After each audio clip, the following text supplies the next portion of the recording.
bueno por estar aquí con ustedes, compartiendo en este congreso precioso en el que yo creo.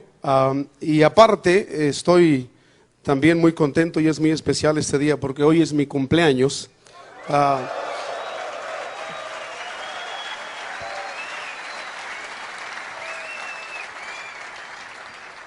Nunca pensé que al cumplir los 27 años estaría enfrente de ustedes. Bueno, los hombres no mentimos acerca de la edad, ¿verdad? Los hombres mentimos acerca de la talla de la cintura. Yo tengo amigos que siguen usando talla 32 cuando deberían usar 36 ya. Y cuando les preguntas ¿qué talla usas? Te dicen que 32. Yo tengo un amigo que le digo que él usa 32, pero 32R. Porque cuando se quita el pantalón le queda rojo aquí en la cintura.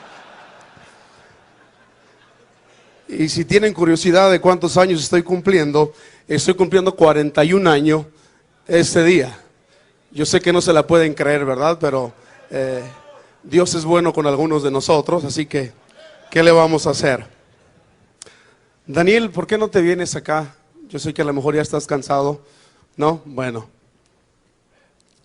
Quiero invitarte a que abras tu Biblia en el Evangelio según San Lucas, del capítulo 24,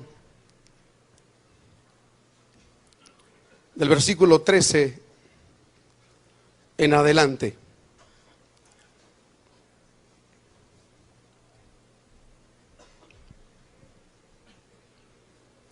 Lucas 24, del versículo 13 en adelante, dice: Y he aquí, dos de ellos iban el mismo día a una aldea llamada Emaús, que estaba a 60 estadios de Jerusalén, 10 kilómetros aproximadamente, e iban hablando entre sí de todas aquellas cosas que habían acontecido. Sucedió que mientras hablaban y discutían entre sí, Jesús mismo se acercó y caminaba con ellos. Mas los ojos de ellos estaban velados para que no le conociesen. Y les dijo: ¿qué pláticas son estas que tenéis entre vosotros mientras camináis? ¿Y por qué estáis tristes? Respondiendo uno de ellos, que se llamaba Cleofas, le dijo: ¿eres tú el único forastero en Jerusalén que no ha sabido las cosas que en ella han acontecido en estos días? Entonces él les dijo: ¿qué cosas?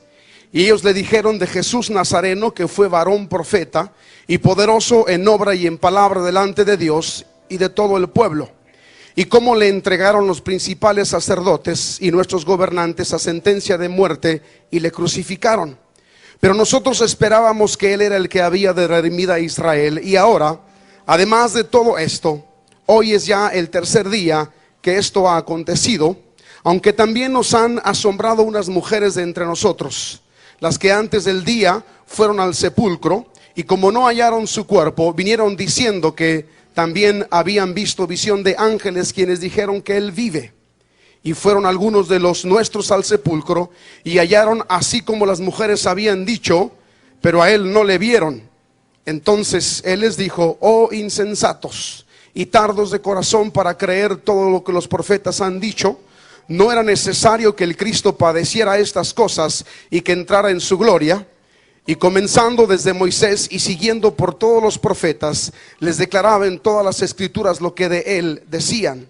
Llegaron a la aldea a donde iban, y él hizo como que iba más lejos. Mas ellos le obligaron a quedarse, diciendo: quédate con nosotros, porque se hace tarde y el día ya ha declinado. Entró pues a quedarse con ellos, y aconteció que estando sentado con ellos a la mesa, tomó el pan y lo bendijo, lo partió y les dio. Entonces les fueron abiertos los ojos y le reconocieron, mas él se desapareció de su vista. Y se decían el uno al otro: ¿no ardía nuestro corazón en nosotros mientras nos hablaba en el camino y cuando nos abría las escrituras? Y levantándose en la misma hora, volvieron a Jerusalén y hallaron a los 11 reunidos y a los que estaban con ellos, que decían: ha resucitado el Señor verdaderamente y ha aparecido a Simón. Repite después de mí esta oración: Señor Jesús, hemos venido a este congreso con hambre y sed de ti, con hambre de tu palabra. Queremos que nos hables en este momento. No queremos que nos hable Jesús Adrián. Queremos que nos hables tú, Señor. Toma en este momento de tu altar el carbón encendido y ponlo en los labios y en la mente de tu Hijo para que ministre tu palabra.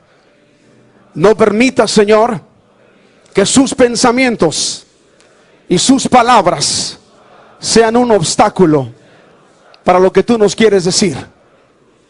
En el nombre de Jesús. Amén. Esta es la historia de dos hombres. Dos hombres como tú y como yo.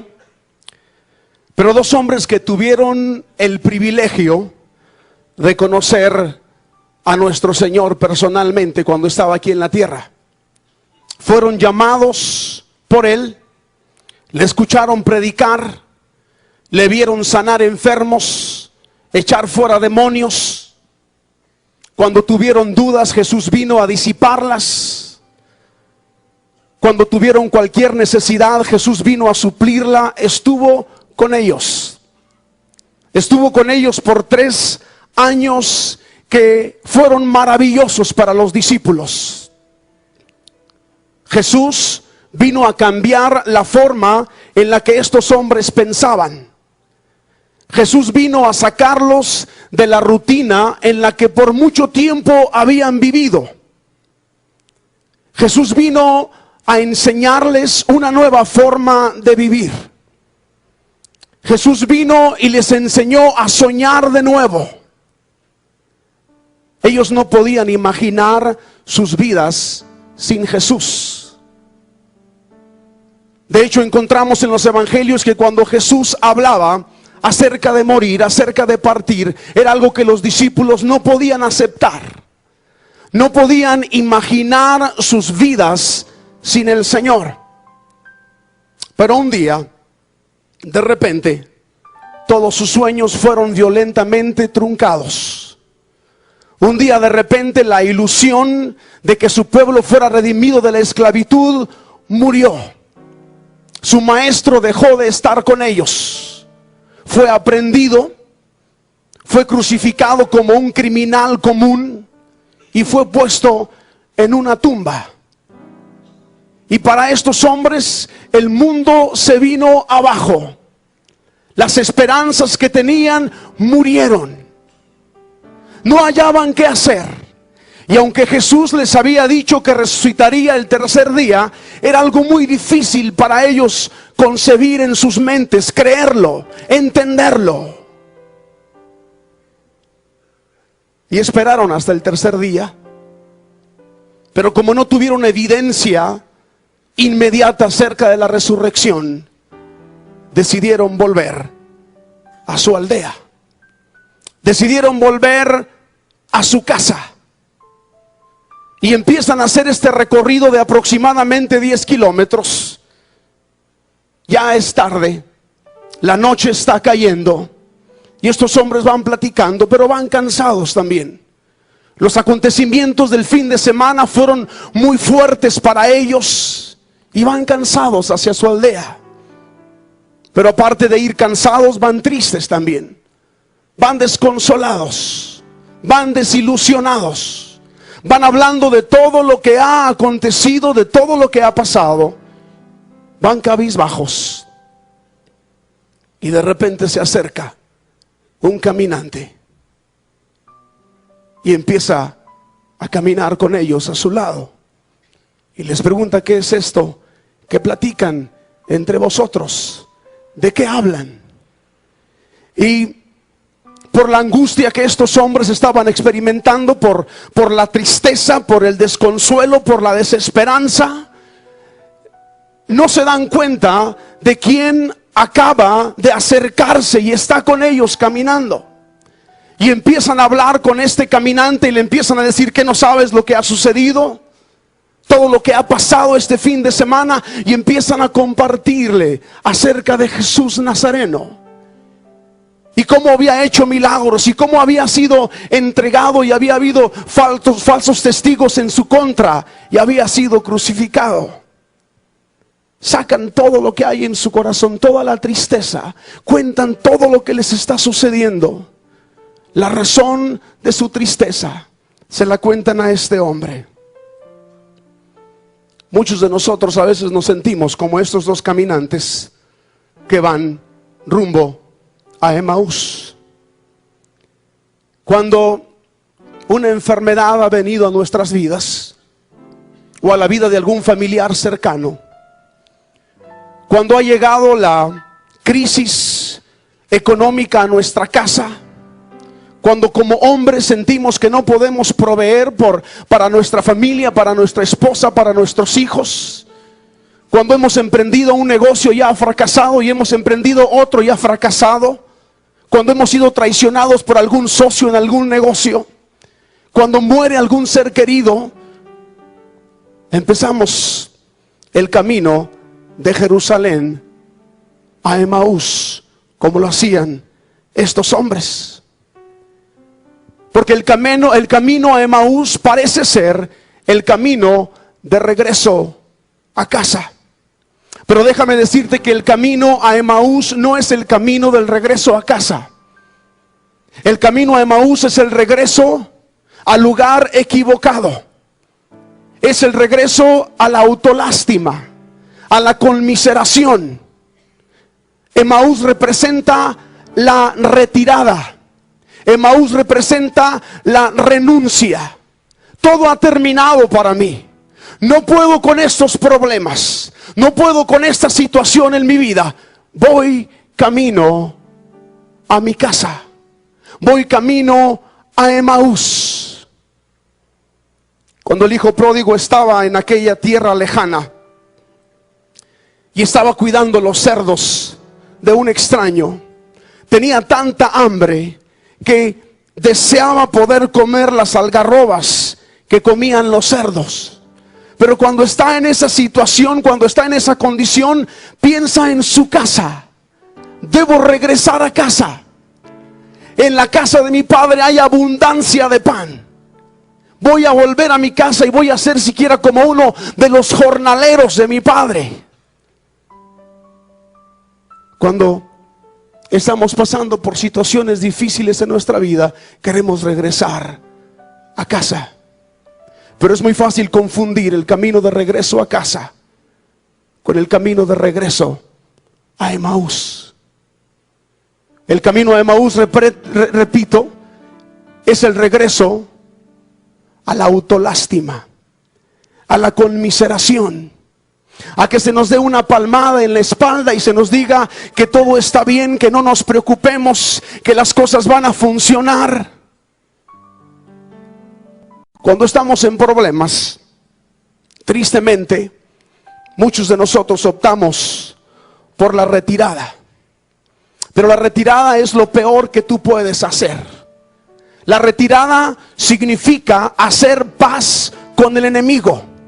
Cuando tú renuncias a tus sueños, cuando tú renuncias a tus ganas de servir al Señor porque no has podido, estás haciendo paz con el enemigo.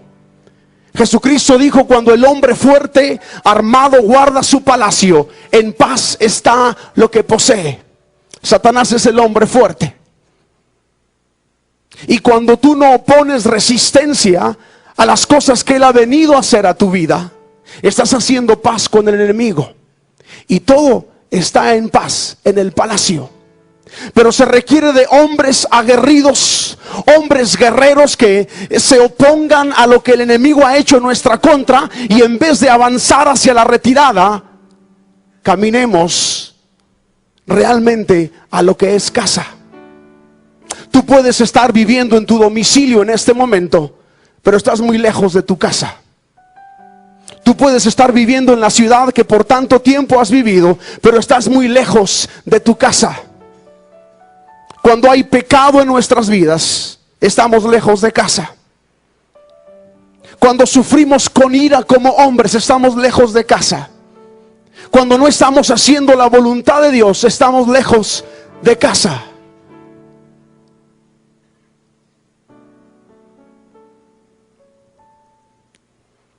Y esos hombres van caminando, pero entre más caminan, más se alejan del lugar donde deben estar.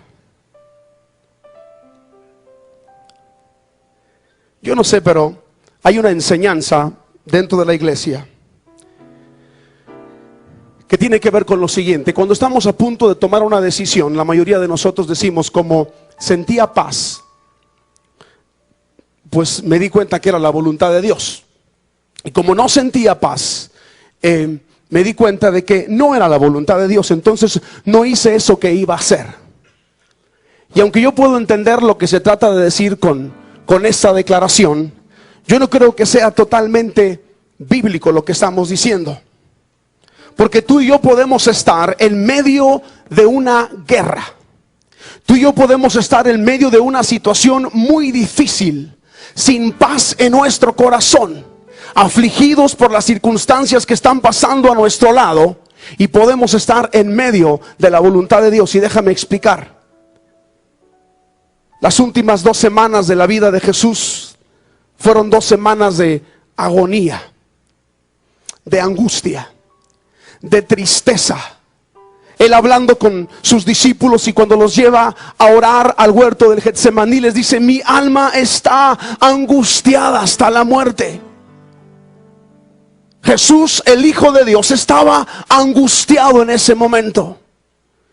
Y les dice a los discípulos: quédense aquí a velar conmigo. No quiero estar solo en este momento tan crucial.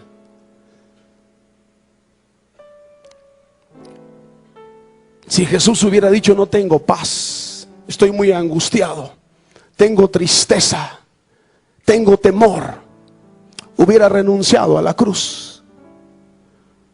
Pero en el huerto del Getsemaní bebió la copa amarga de nuestros pecados en medio de una revolución, en medio de una guerra.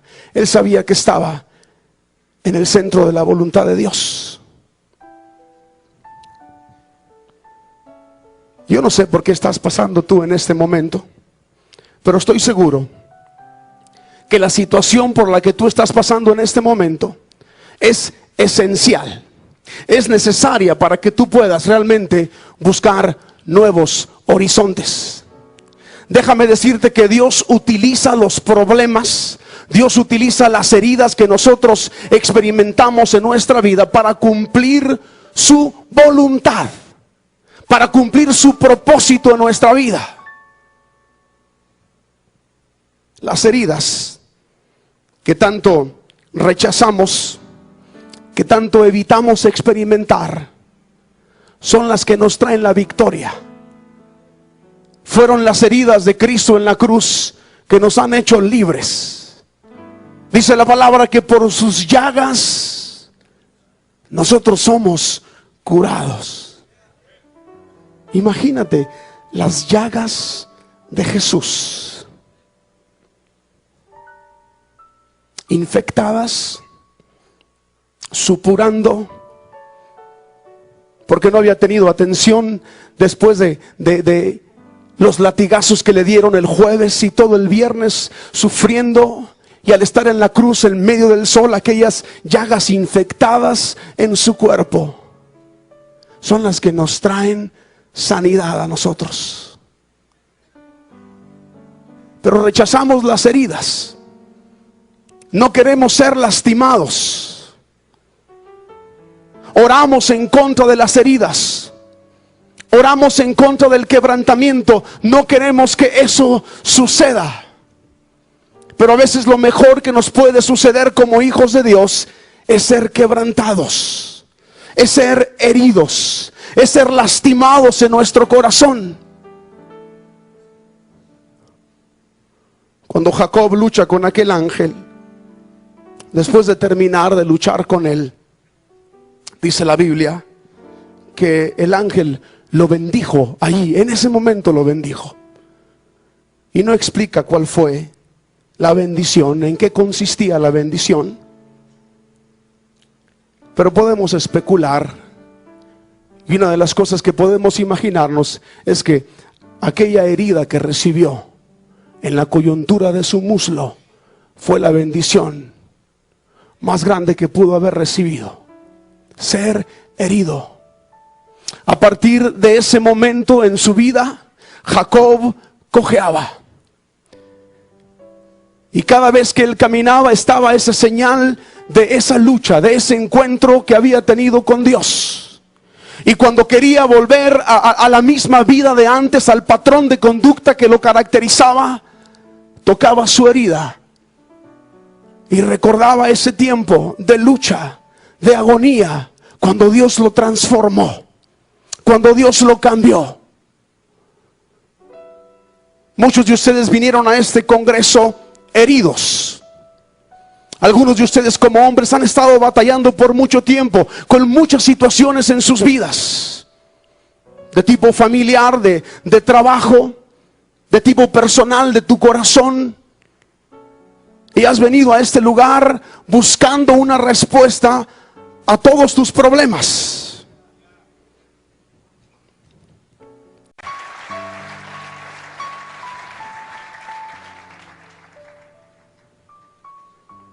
La mayoría de la gente que testifica haber sido bendecida por Dios, casi siempre lo fueron después de haber sido heridos. Y tal vez la herida que yo estoy hablando no se compara a la tuya. Tal vez has sido mucho más afectado emocionalmente, o tal vez han venido enfermedades a tu cuerpo. Pero el problema, lo que sucede cuando estamos en una situación como esta, es que nuestro corazón es herido. Y empezamos a dudar del favor de Dios, del amor de Dios, de la misericordia de Dios. La mayoría de nosotros no tenemos problemas para aceptar que el día de mañana, cuando nos levantemos, el sol va a salir. La mayoría de nosotros no tenemos problemas para creer que Dios seguirá programando las estaciones del año como siempre las ha programado. La mayoría de nosotros no tenemos problemas para creer que los planetas seguirán girando alrededor del Sol en su órbita y que no se van a salir de ella. La mayoría de nosotros confiamos que las estrellas no se van a caer del universo y van a venir a destruir la Tierra.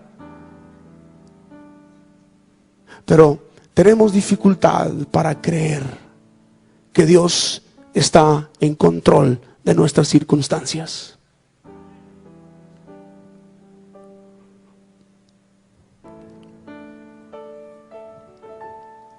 ¿Sabes?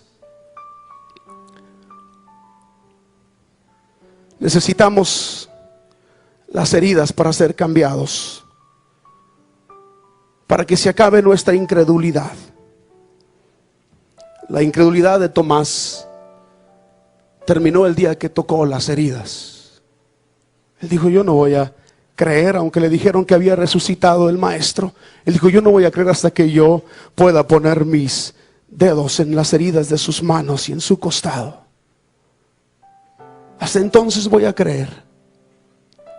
Y un día que están todos reunidos en una casa, con las puertas totalmente cerradas, el Señor se aparece en medio de ellos y viene con Tomás y le dice: ven, Tomás, tócame, toca mis heridas. Y eso fue suficiente para que Tomás dejara de ser un incrédulo. Y algunos de nosotros necesitamos las heridas en nuestra propia vida para dejar de ser incrédulos, para dejar de dudar, para entregarnos apasionadamente. Tomás fue un hombre totalmente distinto después de esta experiencia, y aunque lo recordamos porque dudó, después fue un hombre que entregó totalmente su vida al Señor, porque tocó las heridas de su maestro. ¿Sabes?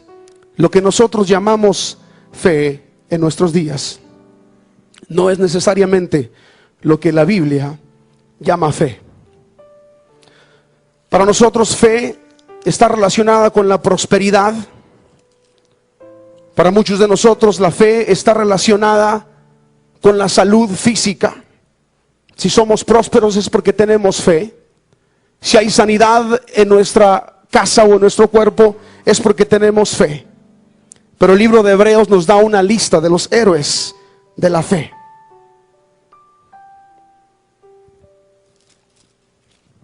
Y quiero leerte la lista de estos héroes. Experimentaron vituperios y azotes, y a más de esto, prisiones y cárceles. Fueron apedreados, aserrados, cortados por la mitad, puestos a prueba, muertos a filo de espada. Anduvieron de acá para allá cubiertos de pieles de ovejas y de cabras, pobres, angustiados, maltratados, de los cuales el mundo no era digno, errando por los desiertos, por los montes, por las cuevas y por las cavernas de la tierra. Y todos estos, aunque alcanzaron buen testimonio mediante la fe, no recibieron lo prometido. No suena como una vida de fe, ¿verdad? Yo tengo la bendición de que cada mañana, media hora, 45 minutos después de que yo me levante, se levanta mi esposa y pone algo de música, entra a la recámara de mis niños, los despierta regularmente con un beso, hablándoles muy quietamente. Mi esposa cree en hablar muy tranquilamente, no asustar a nadie cuando vas a levantarlos, los despierta así. La noche anterior ha preparado la ropa de ellos, los baña en la mañana, los cambia. Yo no me tengo que preocupar de nada. Cuando ella está haciendo todo esto, yo entro a bañarme después de haber hecho otras cosas antes. Y cuando salgo del baño, puedo oler café y puedo oler el desayuno que ella ha preparado. Y nada más voy a la cocina y me siento a comer con mi esposa, a desayunar con mi esposa y con mis hijos. Después de desayunar, regularmente me despide, me da un beso y me voy a la oficina. Y cuando regreso a mediodía, me recibe con un beso, hay comida. Soy muy bendecido. Pero si sales de mi casa y caminas unos cuantos metros a la quinta casa, después de salir de mi casa, y se te permite entrar a esa casa, encontrarás a otra pareja cristiana. Pero en la mañana no hay música, no hay besos y caricias para los niños, no hay desayuno servido para la familia, porque la esposa está en cama. El cáncer se la está comiendo por dentro. Hace días mi esposa fue a visitar a esta mujer, y cuando vino me dijo: lo que me dio más tristeza fue ver a este hombre. Cuando abrió la puerta, puedes ver la angustia en sus ojos, la tristeza, desaliñado, mal vestido por la situación en la que está pasando. Y yo me pregunto si se requiere más fe para tener la bendición que yo tengo, o para vivir en las circunstancias que este hombre está viviendo ahora. Hemos confundido las cosas. Hemos despreciado aquello que nos hace fuertes. La debilidad nos hace fuertes. Estos hombres siguen caminando, hablando con Jesús. Y el tiempo pasa tan rápido que llegan a la aldea donde van.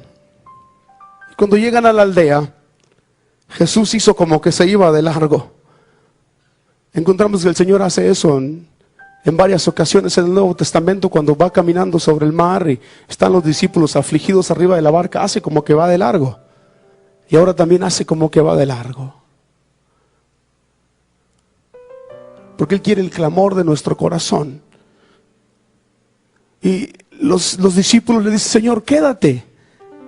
No sabían quién era, pero lo que este hombre hablaba les daba esperanza. Y le, Señor, quédate. ¿No ves que se hace tarde? El día ha declinado, quédate con nosotros.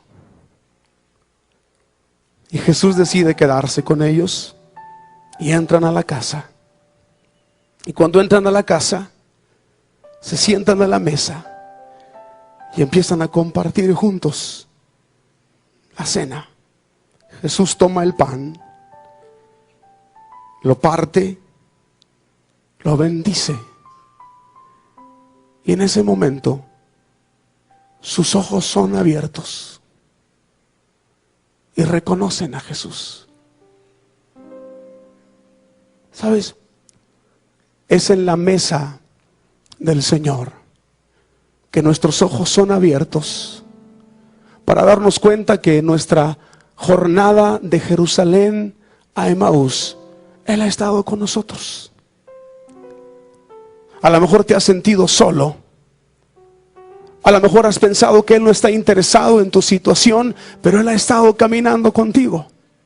Pero no te darás cuenta hasta que te sientes a la mesa a tener un tiempo de intimidad con Él. Él lo anhela. Él les dijo a los discípulos: anhelaba comer con vosotros esta Pascua. Y nos dice a nosotros en Apocalipsis: he aquí yo estoy a la puerta y llamo, si alguno oye mi voz. Pero no la oímos. Estamos tan preocupados, estamos tan angustiados, estamos tan enfocados en lo nuestro, que no oímos la voz. Pero dice: si alguno oye mi voz y abre la puerta, entraré a Él, voy a cenar con Él. ¿Sabes? Cenar con Jesús es el nivel más profundo de intimidad que tú y yo podemos tener aquí en la tierra. Sentarnos a la mesa con Él.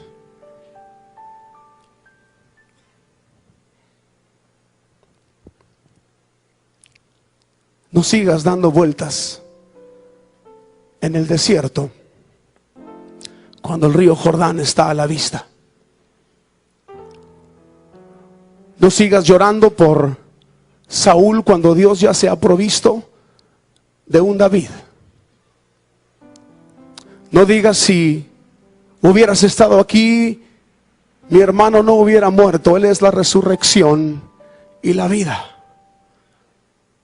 Lo único que tienes que hacer es venir a la mesa y sentarte con Él. ¿Y sabes qué? Yo creo que en este congreso la presencia de Dios quiere venir de una manera tan tierna sobre ti, para enseñarte que en medio de todo lo que estás pasando, Él está contigo.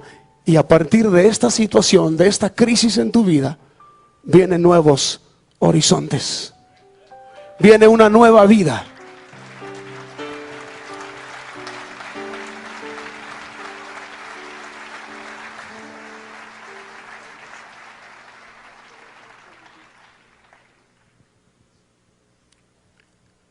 En estos 5 minutos que me quedan, yo quiero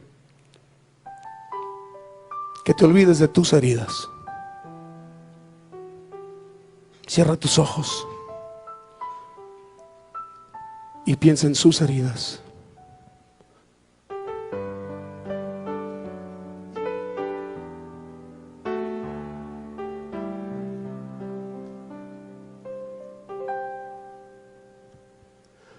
En tu gran amor tomaste mi lugar, llevando sobre ti mi culpabilidad. No lo puedo imaginar, cómo fuiste a soportar el dolor de tus heridas, pues me amaste sin medida. Déjame hoy besar las heridas de tus manos y tus pies, las heridas que pecando provoqué.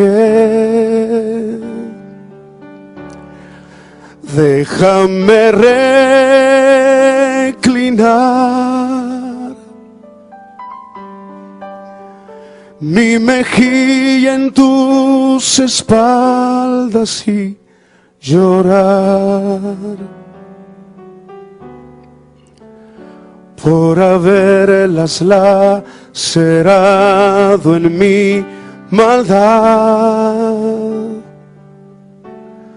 No merecía tanto amor.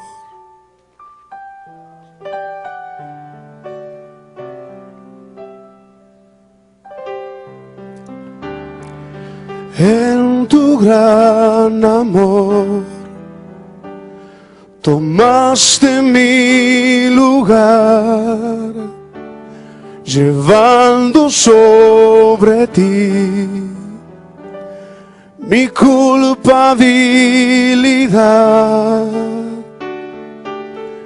No lo puedo imaginar, cómo fuiste a soportar el dolor de tus heridas, pues me amaste sin medida.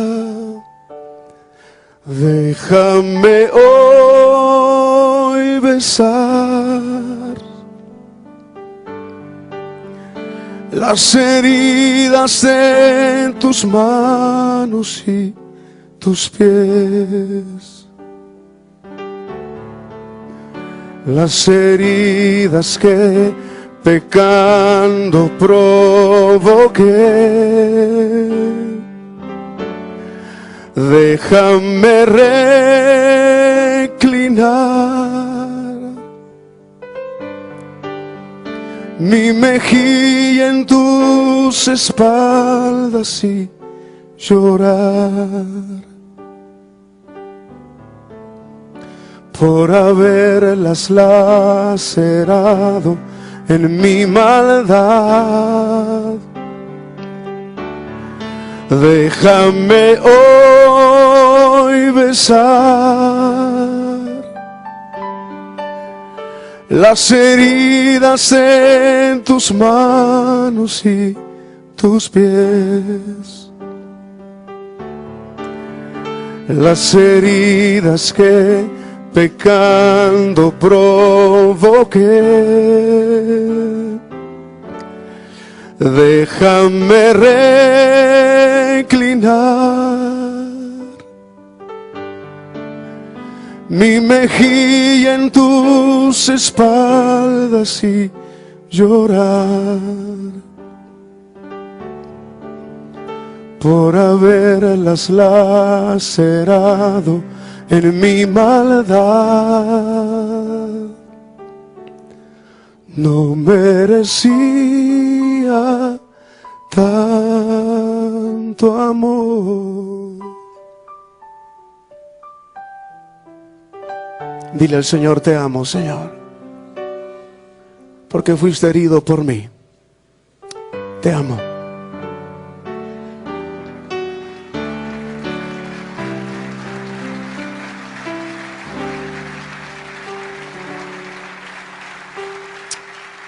Dios les bendiga.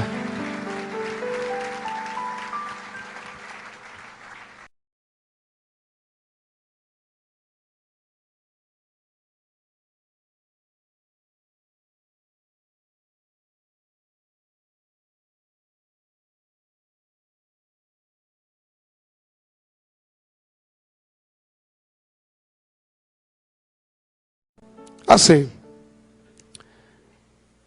6 años, creo, no sé si fue el 95 o el 96, yo tuve el privilegio de ir con el hermano Víctor y los pastores de la congregación y otros pastores de México a Toronto, cuando recién había empezado el avivamiento allá. Y llegamos a Toronto y pues lo primero que hicimos después de una reunión es ponernos en fila para que oraran por nosotros. Y yo estoy en la fila parado y tengo mis ojos cerrados y alguien viene y pone sus manos sobre mí. Y caigo al suelo. Y en cuanto caigo al suelo, empieza a suceder algo que yo nunca en mi vida había experimentado. Empiezo a tener una visión. Y la visión que yo empecé a tener fue la siguiente. Yo iba entrando a una caverna. Y al fondo de esta caverna, o adentro de esta caverna, yo podía ver una luz verde muy tenue, muy difusa. Y en la visión me empiezo a caminar hacia esta luz, curioso de ver de qué se trata. Y voy entrando más en esa caverna. Me voy acercando más a la luz.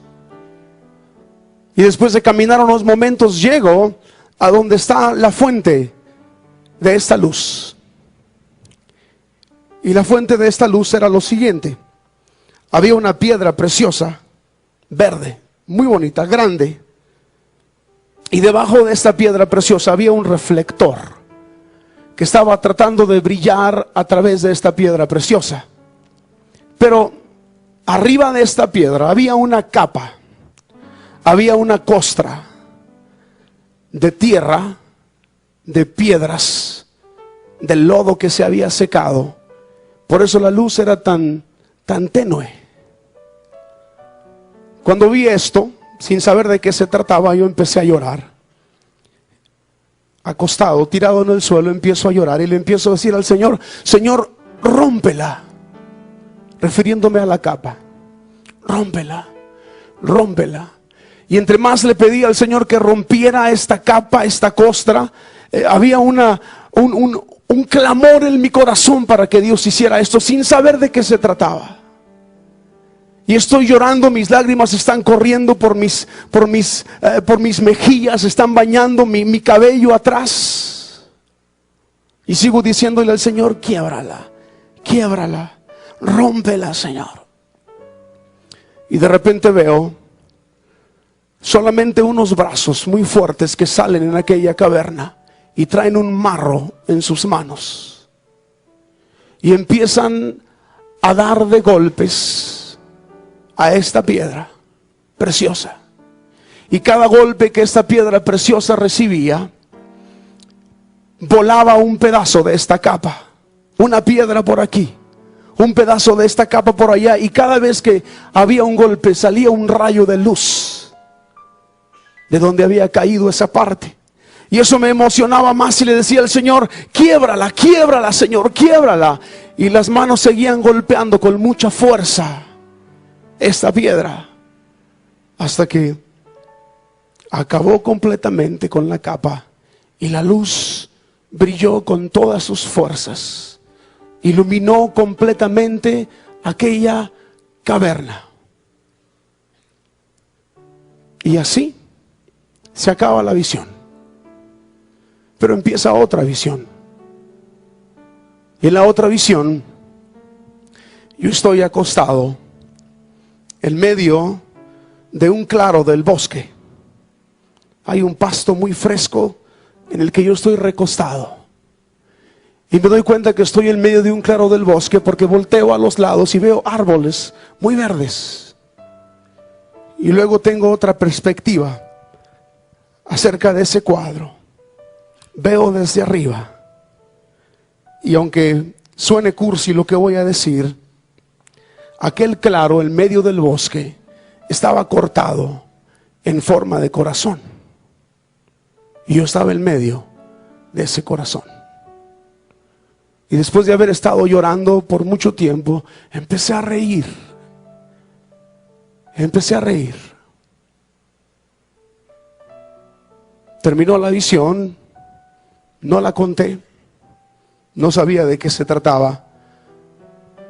Hasta después de unos 4 o 5 años, cuando los golpes empezaron a llegar. Si hubiera sabido en ese tiempo que Los golpes me los iban a dar a mí, no hubiera orado con tanto fervor.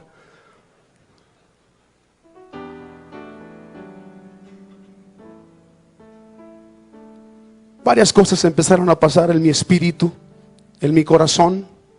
Físicamente me enfermé, pero aunque la enfermedad física no era nada grave, trajo otras consecuencias de tipo emocional a mi vida.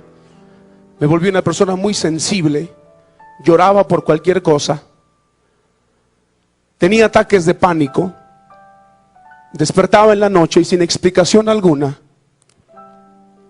me empezaba a faltar la respiración, empezaba a tener palpitaciones irregulares, me entraba un miedo que no podía explicar y quedaba como paralizado en mi cama, sudando, sin moverme. Lo único que me tranquilizaba a veces después de 2 horas, 3 horas en la madrugada, era cantar en mi mente canciones de adoración. Recuerdo que en la mañana siguiente me hacía fuerte y delante de mi esposa y de mis hijos demostraba como que todo estaba bien. Pero luego venía aquí a Vino Nuevo y me metía a uno de los salones de la escuela dominical, los más lejos, y ahí lloraba, sin saber qué era lo que me estaba pasando por dentro. Lloraba delante de la presencia del Señor. Quítame, ¿qué está pasando en mi mente, Señor? Me era muy difícil orar, pero Dios me estaba dando golpes, porque Él quería cumplir su propósito y su voluntad para mi vida. Entendí la visión y entendí la segunda parte de la visión. Y la segunda parte de la visión básicamente para mí tiene ese significado, para ti puede significar otra cosa. Dios me estaba diciendo, mira, te voy a golpear, te voy a herir, te va a doler.